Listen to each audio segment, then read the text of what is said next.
Date आज 4 जून 2022। ये सब टॉपिक कंप्लीट करेंगे इस क्लास में। फर्स्ट टॉपिक है हर घर दस्तक 2.0। ये प्रीलिम्स और जीएस पेपर 2 के लिए इंपॉर्टेंट है। ये कैंपेन है, अभियान है, जिसका सेकंड फेज लॉन्च किया है, इसलिए इसके नाम के पीछे 2.0 है। इसका फर्स्ट फेज नवंबर 2021 में लॉन्च किया था। काम क्या होगा, घर घर जाके कोविड-19 की वैक्सीन लगानी है। मिनिस्ट्री ऑफ हेल्थ का ये प्रोग्राम है, कैंपेन है, अभियान है। 2.0 अभी लॉन्च किया है जो 1 जून 2022 से 31 जुलाई 2022 तक चलेगा। फर्स्ट फेज इसका नवंबर 2021 में चलाया गया था। इसका जो फोकस है यही रहेगा कि फर्स्ट डोज लगानी है जिसे फर्स्ट डोज नहीं लगी है, जिसे पहली डोज लग चुकी है उसे सेकंड डोज, और जो जिसे सेकंड लग चुकी है उसको प्रीकॉशन डोज यानी कि थर्ड डोज लगाई जाएगी। और डोर टू डोर कैंपेन होगी, यानी कि हर आदमी के घर पे जाके उन्हें डोज लगाई जाएगी वैक्सीन की।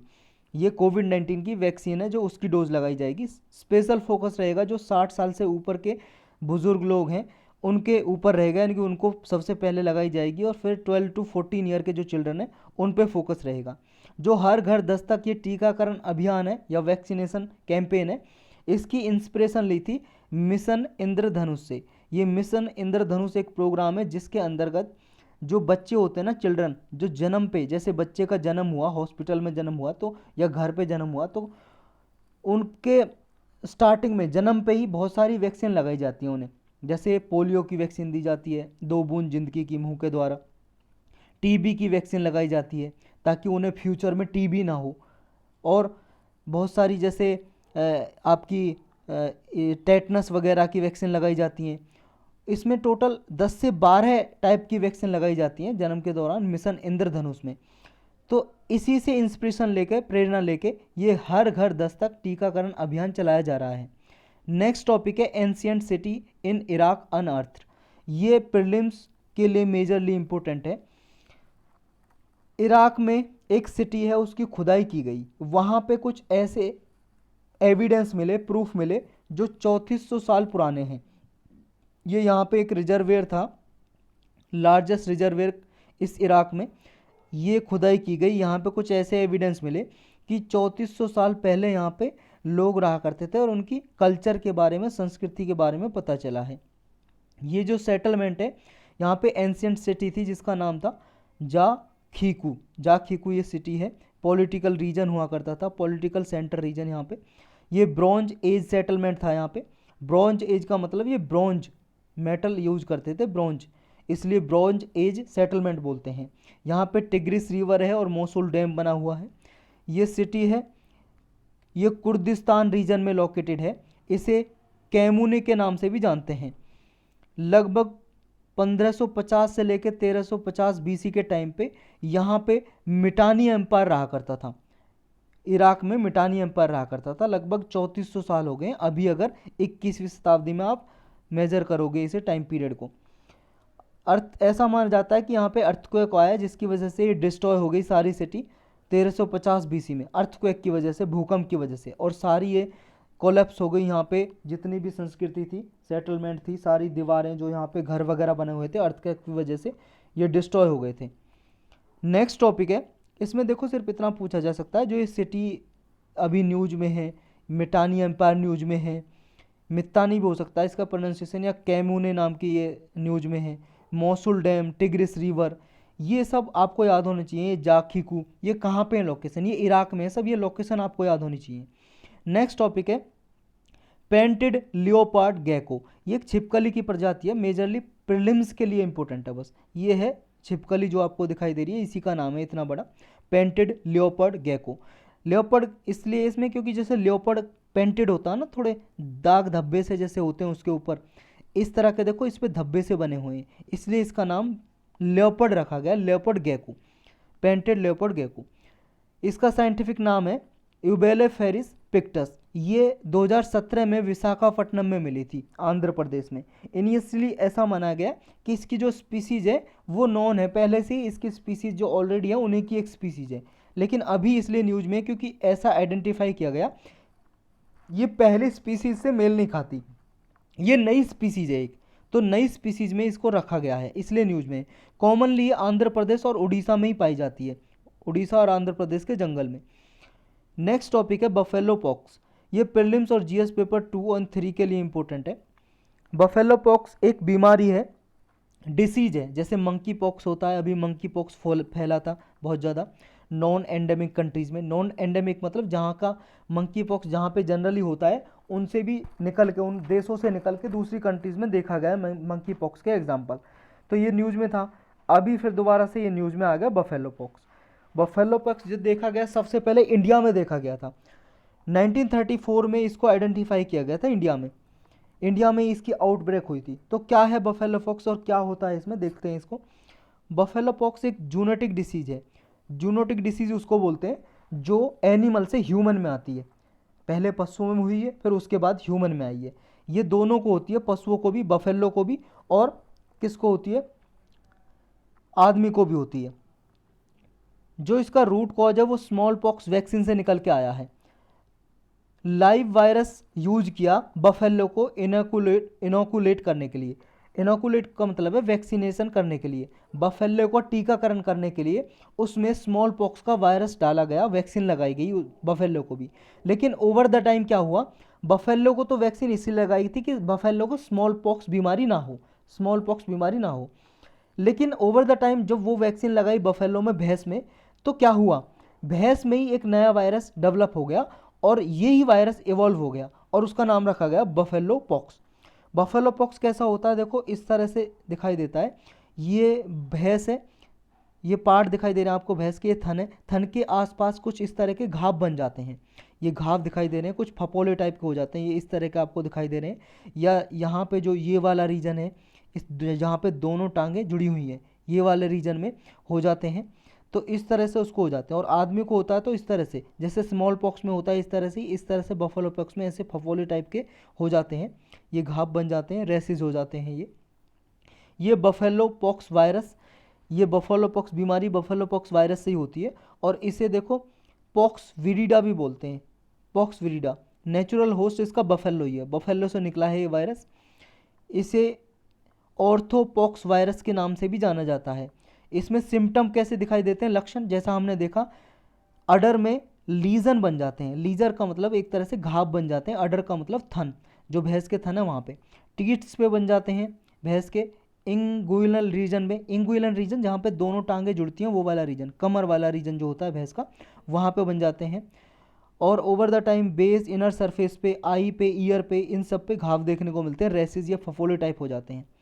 नेक्स्ट टॉपिक है इटैलियन हाइडल। और इसका देखो कोई स्पेशल ऐसी कोई टैबलेट नहीं है या मेडिसन नहीं है जो लगाई जा सके इसके लिए, बफेलो पॉक्स के लिए कोई ट्रीटमेंट ऐसा नहीं है। जो सिम्टम होते हैं सिम्टम के ही इसमें इलाज किया जाता है, लक्षण होते हैं जैसे किसी को फीवर हो रहा है या घाव हो रहे हैं उसकी दवाई दे दी जाती है, इस तरह से ठीक किया जाता है। Italian hydel, Italian hydel prelims के लिए मेजरली इंपॉर्टेंट है। इटैलियन हाइडल क्या है, ये एक प्रोजेक्ट है, डैम है, dam type hydro electric project है। ये अरुणाचल प्रदेश में बनाया जा रहा है। ये अरुणाचल प्रदेश में ये इसलिए न्यूज में आया है क्योंकि यहाँ पे जब ये इटैलियन हाइड्रो इलेक्ट्रिक प्रोजेक्ट जहाँ पे बनाया जा रहा है, लोकेटेड है, वहाँ पे अगर ये रहा तो बायोडाइवर्सिटी को लॉस हो सकता है। वहाँ की जो बायोडाइवर्सिटी, और बायोडाइवर्सिटी आप जानते हो वेराइटी ऑफ लाइफ, किसी रीजन में वेराइटी ऑफ लाइफ है, जैव विविधता, different different plant, tree, animal, bird, ये सबको मिला के बायोडाइवर्सिटी बोलते हैं।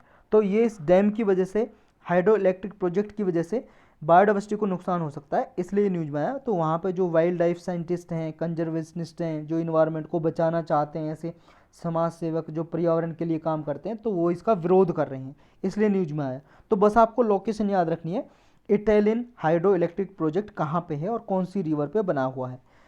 ये अरुणाचल प्रदेश में जो दिबांग वैली है वहाँ पे ये डैम बना हुआ है, लोकेटेड है। ये जो प्रपोजल है to run of the river scheme था, यानी कि 2 रिवर पे run of the river project है, यानी कि रन ऑफ द रिवर का मतलब है डैम बनाया जा रहा है। टेंगोन और ड्राई रिवर पे ये डैम है, बन चुका है ऑलरेडी ये, टेंगोन और ड्राई रिवर पे। और रन ऑफ द रिवर का मतलब है रिवर बहती हुई रही, ऐसा नहीं है सारा पानी उसका रोक लें, बस ऐसा डैम बना दिया, रिवर भी बहती रहे और डैम भी रहे, और इसकी वजह से हाइड्रो इलेक्ट्रिक प्रोजेक्ट बनाया जा सके, यानी कि बिजली बनाई जा सके। और भी बहुत सारे काम के लिए यूज होता है डैम, इरिगेशन या फिर ड्रिंकिंग वाटर फैसिलिटी वगैरह प्रोवाइड करनी हो आसपास के एरिया में।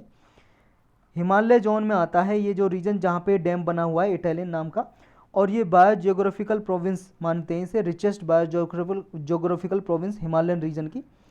यहाँ पे बहुत ज़्यादा बायोडाइवर्सिटी पाई जाती है और ये one of the mega biodiversity hotspot है वर्ल्ड का। बायोडाइवर्सिटी हॉटस्पॉट क्या होते हैं?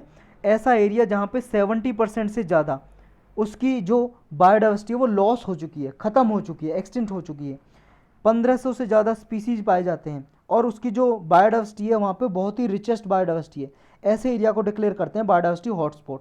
पूरे वर्ल्ड में बायोडाइवर्सिटी हॉटस्पॉट 36 हैं, 36, और हमारे इंडिया में कितने? 4 हैं टोटल। कहाँ कहाँ पे हैं? 4 हैं। एक तो है वेस्टर्न घाट में, ये है इंडिया का वेस्टर्न घाट रीजन, आप सबको पता है जैसा। दूसरा है हिमालयन रीजन, ये हिमालयन रीजन। तीसरा है इंडो बर्मन रीजन, ये वाला region Indo Burman region north east में। चौथा है सुंडालैंड। सुंडालैंड ये अंडमान निकोबार है, जो अपना ये निकोबार वाला एरिया है, ये वाले रीजन को बोलते हैं सुंडालैंड। तो यहाँ पे ये 4 रीजन है, 4 बायोडाइवर्सिटी हॉटस्पॉट है हमारे इंडिया में, ये आपको याद रखना है। नेक्स्ट टॉपिक है lead IT, leadership for industry transition. Prelims और जीएस पेपर 3 के लिए इंपॉर्टेंट है इन्वायरमेंट।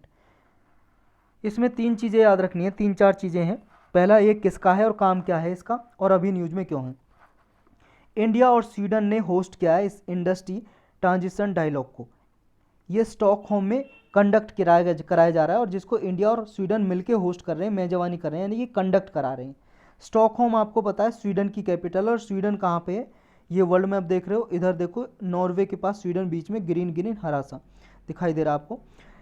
ये इंडिया और स्वीडन इसको कर रहे हैं होस्ट, और ये जॉइंट इनिशिएटिव किसका है? इंडिया और स्वीडन का ही है। इसमें ऐसा नहीं है सिर्फ इंडिया और स्वीडन ही पार्ट है, और भी बहुत सारी कंट्री इसमें पार्ट हैं, यानी कि इसका मेंबर है लीडरशिप फॉर इंडस्ट्री ट्रांजिशन का। ये जो इनिशिएटिव है लीड आईटी, जैसा इसके नाम में लिखा हुआ है इंडस्ट्री ट्रांजिशन, तो इसमें ट्रांजिशन करना है। जैसे इंडस्ट्री फॉसिल फ्यूल यूज करती हैं, फॉसिल फ्यूल जीवाश्म ईंधन, पेट्रोलियम, कोयला से बनने वाली बिजली, ये सब यूज करते हैं, इसके बजाय ट्रांजिशन करें किस पे? रिन्यूएबल एनर्जी पे ट्रांजिशन करें। रिन्यूएबल एनर्जी मतलब नवीनीकरण ऊर्जा, जैसे सोलर एनर्जी, सूरज से बनने वाली बिजली, या विंड एनर्जी, हवा से बनने वाली बिजली। तो इन पे ट्रांजिशन करें, इनको यूज करें, क्योंकि इनसे पॉल्यूशन नहीं होता और कार्बन इमिशन को ही तो घटाना है, और मेन टारगेट इसका यही है, पेरिस एग्रीमेंट के जो गोल हैं उनको अचीव करना, जो पेरिस एग्रीमेंट में। और पेरिस एग्रीमेंट को भाई साहब लगभग हम हर रोज़ ही डिस्कस करते हैं इसे किसी ना किसी टॉपिक में, और जब से मैंने लेक्चर बनाने शुरू किए हैं लगभग 360 से भी ज़्यादा बार इसको डिस्कस किया होगा। अलग से लेक्चर भी बना हुआ है पेरिस एग्रीमेंट के बारे में, UNFCCC के बारे में लेक्चर बना हुआ है, इन्वायरमेंट की प्लेलिस्ट में ज़रूर देखना आप। यहाँ पे हर बार डिस्कस करना भी अच्छा नहीं लगता, जिसको पता है उसको इरिटेशन होती है ना, बार बार किसी को बताई जाए, जैसे मैं बार बार भाई साहब बोलता हूँ, किसी को इरिटेशन होती है, तो इसी तरह से बार बार कोई टॉपिक भी बताया जाए तो इरिटेशन होती है। तो आप जिसने नहीं देखा है तो UNFCCC का लेक्चर देख लें जाके इन्वायरमेंट की प्लेलिस्ट में। ये लॉन्च किया गया था जो UNIT है, जिसके बारे में डिस्कस कर रहे हैं। ये जो लीड आईटी है, UNIT नहीं, lead IT, leadership for energy transition है, जो ये लॉन्च किया गया था स्वीडन और इंडिया के द्वारा ही 2019 में, सितंबर 2019 में, जब United nation climate action summit हुआ था 2019 में, वहीं पे ये लॉन्च किया था। और इसको सपोर्ट करता है world economic forum. World economic forum international non profit और नॉन गवर्नमेंटल ऑर्गेनाइजेशन है, एक अंतर्राष्ट्रीय गैर सरकारी गैर लाभकारी संस्था है ये वर्ल्ड इकोनॉमिक फोरम। तो ये भी सपोर्ट करता है इसको, इस लीडरशिप एनर्जी ट्रांजिशन को, लीड आईटी को। ये इनिशिएटिव है, इसका स्पेशल फोकस यही है कि जितने भी कोई पार्टिसिपेट करना चाहता है, जितने भी स्टेक होल्डर साथ में आए और क्लाइमेट एक्शन के लिए, ग्लोबली क्लाइमेट एक्शन के लिए इसमें कुछ स्टेप लिए जाएं, मेजर्स लिए जाएं, ताकि जो एनर्जी ट्रांजिशन है वो किया जा सके सेफली। इसमें जापान और साउथ अफ्रीका लेटेस्ट इसके मेंबर बने हैं, और टोटल मेंबर इसके हो गए 37 इस लीड आईटी के। नेक्स्ट टॉपिक है इंटरनेशनल लिक्विड मिरर टेलीस्कोप। ये प्रीलिम्स के लिए इंपॉर्टेंट है और GS paper 3 science and tech. ILMT ये एक टेलीस्कोप है इंडिया का, इंडिया ने इसको बनाया है। 4 मीटर का ये टेलीस्कोप है, इंटरनेशनल लिक्विड मिरर टेलीस्कोप। और इस तरह का जो फर्स्ट लाइट है पूरे वर्ल्ड में पहला है, और इंडिया का तो है ही पहला, पूरे वर्ल्ड में भी इस तरह का पहला मिरर टेलीस्कोप है। किस तरह का दिखाई देता है? ये इस तरह का दिखाई देता है, ये है मिरर टेलीस्कोप। और ये उत्तराखंड में इंस्टॉल किया गया है। उत्तराखंड में देवास्थल नाम की जगह है, वहाँ पे देवास्थल एक पहाड़ी है उत्तराखंड में, यहाँ पे ये इंस्टॉल किया गया है, रखा गया है। जो ये टेलीस्कोप है एक जगह रहेगा, जैसे और टेलीस्कोप होते हैं ना, भेजे जाते हैं एटमॉस्फेयर में और वो चारों ओर घूमते रहते हैं अर्थ की और इमेज वगैरह लेते रहते हैं, फिर नीचे अर्थ पे जो स्टेशन होते हैं उन्हें इमेज को ट्रांसफ़र करते हैं। तो ये घुमाएगा नहीं, एक जगह पे रहेगा और स्काई के बारे में रिसर्च करता रहेगा। अर्थ घूम रही है चारों तरफ, फिर ऑब्जेक्ट भी और स्काई में घूमते रहते हैं, तो उन ऑब्जेक्ट की इमेज लेगा, जैसे मेट्रोराइट्स की, सुपरनोवा, कोई एक्सप्लोजन हो रहा है, या स्पेस डेवरिस है। स्पेस डेवरिस मतलब स्पेस में, आसमान में कोई कूड़ा है, करकट है, जैसे सैटेलाइट वगैरह डिस्ट्रॉय हो जाते हैं, उनका जो कचरा बचा हुआ है, डेवरिस है, ये स्पेस डेवरिस हो गया। इनके बारे में इंफॉर्मेशन देगा। ये टेलीस्कोप बनाया गया है कनाडा, बेल्जियम और इंडिया के साइंटिस्ट ने मिलके। ये कहाँ पे लोकेटेड है? उत्तराखंड में ही नैनीताल डिस्ट्रिक्ट में एक रिसर्च सेंटर बनाया हुआ है, Aryabhatta research institute of observational sciences. इसकी ही एक ऑब्जर्वेटरी कैंपस है, देवास्थल ऑब्जर्वेटरी कैंपस, यहाँ पे ये बना हुआ है और समुद्र तल से, सी सरफेस से 2450 मीटर ऊंचाई पे है, लगभग 2.5 मान लो, 2.5 किलोमीटर लगभग ऊंचाई पे। Department of science and technology हमारा, ministry of science and technology के अंडर, उसके अंडर ही ये इंस्टीट्यूट काम करता है, ऑटोनोमस इंस्टीट्यूट है, Aryabhatta research institute of observational sciences. इसमें मरकरी भरा हुआ है इस टेलीस्कोप में, इसलिए इसको लिक्विड टेलीस्कोप भी बोलते हैं। लिक्विड टेलीस्कोप मरकरी है इसमें। मरकरी आपको पता है क्या है? ये मरकरी जो रहेगा ये क्या करेगा? रिफ्लेक्टिव की तरह काम करेगा, रिफ्लेक्ट करेगा, कुछ भी इस पर जैसे इमेज आएगी उसको रिफ्लेक्ट करके देगा ये। और इसमें एक सीट लगी हुई है, माइलार की सीट लगी हुई है, किसमें? इस टेलीस्कोप में, जो मरकरी को विंड से प्रोटेक्ट करेगा। माइलार क्या होता है? माइलार एक, ये समझ लो, एक फिल्म होती है। फिल्म का मतलब वो देखने वाली फिल्म नहीं है जो हीरोइन वगैरह, हीरो हीरोइन की होती है। फिल्म का मतलब यहाँ पे जो सीट होती है, जैसे आप कोई गिफ्ट वगैरह पैकेज करते हो ना, कोई गिफ्ट लेके आए आप, उसे एक चमकनी सी पन्नी होती है ना, पॉलीथीन, उससे पैक करते हो, इस तरह की जो चमकनी कुछ टाइप की फिल्म होती है, तो उसको बोलते हैं माइलार। तो उस ऐसी माइलार की सीट होगी, उससे इसको मरकरी को ढका हुआ होगा ताकि विंड इसको कोई नुकसान ना पहुंचा सके, और पैराबोलिक शेप में इसको कर्व किया जाएगा जिससे ये इमेज रिफ्लेक्ट कर सके। इसने जो फर्स्ट इमेज दी है वो बहुत सारे स्टार की दी है इमेज, बहुत सारे स्टार और गैलेक्सीज की। NGC 4274, ये गैलेक्सी का नाम है, NGC 4274। ये लगभग 45 मिलियन लाइट ईयर्स दूर है हमारे अर्थ से। लाइट ईयर होता है एक साल में सूरज की किरण जितनी दूरी तय करती है उस दूरी को बोलेंगे लाइट ईयर। और ये देखो, जो सूरज की किरण या लाइट है वो कितनी दूरी चलती है, उसकी स्पीड क्या होती है? वो चलती है 3 लाख किलोमीटर प्रति सेकंड से, यानी कि एक सेकंड में 3 लाख किलोमीटर चली जाती है वो। अब सोचो एक साल में कितना गई होगी जब एक सेकंड में 3 लाख किलोमीटर चल रही है वो। तो इसलिए लाइट ईयर बहुत ज़्यादा डिस्टेंस को मापने के लिए यूज किया जाता है, क्योंकि ये 45 मिलियन है और 1 मिलियन में 10 लाख होता है। 10 लाख से मल्टीप्लाई करेंगे तो लगभग 4.5 करोड़ लाइट ईयर्स दूर ये गैलेक्सी है हमारे अर्थ से। तो इसकी इमेज दी है। और गैलेक्सी तो आप जानते हो क्या होता है, पूरे आपको आसपास जितना भी आसमान में दिखाई दे रहा है ये समझ लो पूरा ब्रह्मांड है, इंग्लिश में बोलेंगे यूनिवर्स। ब्रह्मांड के अंदर बहुत सारी गैलेक्सीज हैं, गैलेक्सीज आकाशगंगा बोलते हैं हिंदी में। और उन गैलेक्सीज के अंदर सोलर सिस्टम जैसे हमारा है, हमारी गैलेक्सीज है मिल्की वे, दुग्ध मेघला, उसमें सोलर सिस्टम है हमारा। ये सन है, सन के चारों ओर 8 ग्रह घूम रहे हैं, ये है सोलर सिस्टम। और उस पर अर्थ है, इस सोलर सिस्टम में हमारा, जिस पे हम रहते हैं। तो आप समझ गए होंगे गैलेक्सी क्या है। जो ये टेलीस्कोप है इसमें प्राइमरी मिरर, एक इमेज मतलब मिरर की तरह काम करता है ये लिक्विड, जो मरकरी का लिक्विड इसमें भरा हुआ है, और ये अर्थ पे ही ये इमेज को रिफ्लेक्ट करता है और अर्थ पे भेजता है। नेक्स्ट टॉपिक है इंडिया इजराइल डिफेंस ट्रीज।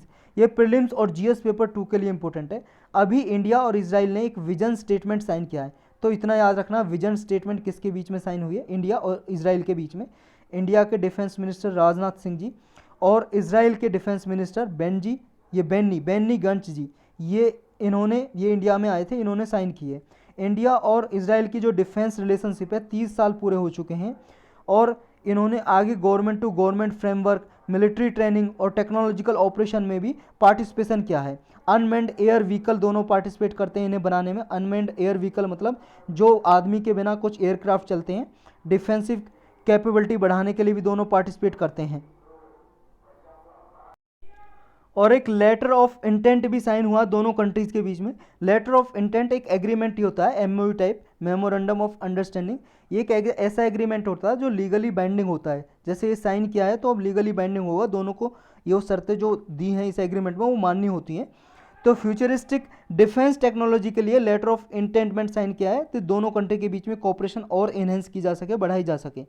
जो मिनिस्टर है उन्होंने ये भी डिस्कस किया है कि दोनों कंट्री एक एग्रीमेंट भी ये साइन करेंगी Indian defence research development organisation और इजराइल की डायरेक्टरेट फॉर डिफेंस आर&डी के बीच में।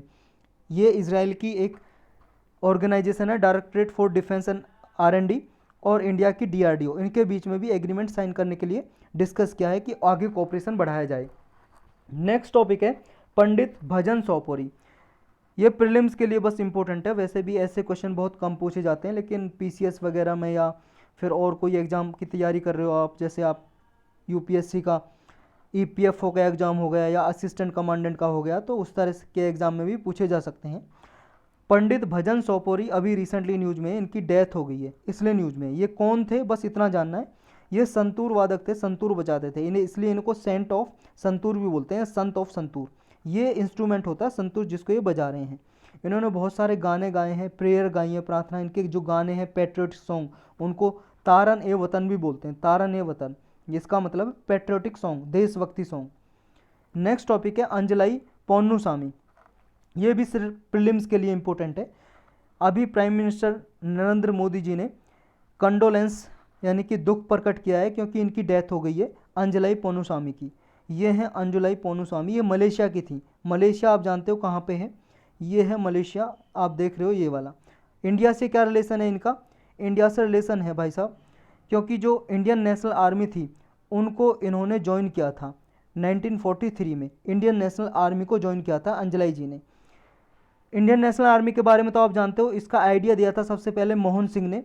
मोहन सिंह ने थोड़े दिन के लिए बनी, फिर डिसबैंड हो गई, लेकिन बाद में रास बिहारी बोस ने इसकी कमांड संभाली। रास बिहारी बोस ने इसको बनाया, दोबारा से डेवलप किया, और रास बिहारी बोस जी ने एक इंडियन इंडिपेंडेंस लीग बनाई, इसकी पॉलिटिकल विंग, और ये इंडियन नेशनल आर्मी। फिर बाद में सुभाष चंद्र बोस जी ने इसकी कमांड संभाली थी इंडियन नेशनल आर्मी की, और आज़ाद हिंद गवर्नमेंट भी बनाई थी। आपने पढ़ा ही होगा हिस्ट्री में इसके बारे में।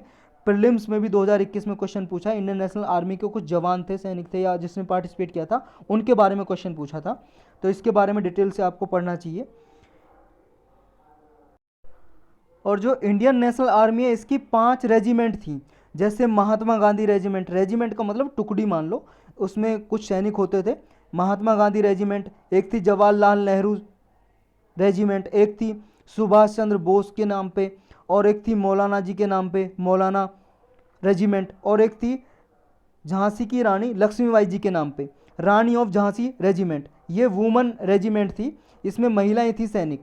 इस रेजिमेंट को अंजलई जी ने ज्वाइन किया था 21 की एज में, और वार के बाद ये इंडियन नेशनल आर्मी डिसबैंड कर दी गई थी। जापान की डिफीट हो गई थी वार में, 1945 का सेकेंड वर्ल्ड वार जो चला था, उसके बाद इंडियन नेशनल आर्मी डिसबैंड कर दी गई थी, और अंजलई जी वापस अपने मलेशिया चली गई थी अपनी लाइफ को कंटिन्यू करने के लिए। तो यही थे आज के टॉपिक बस।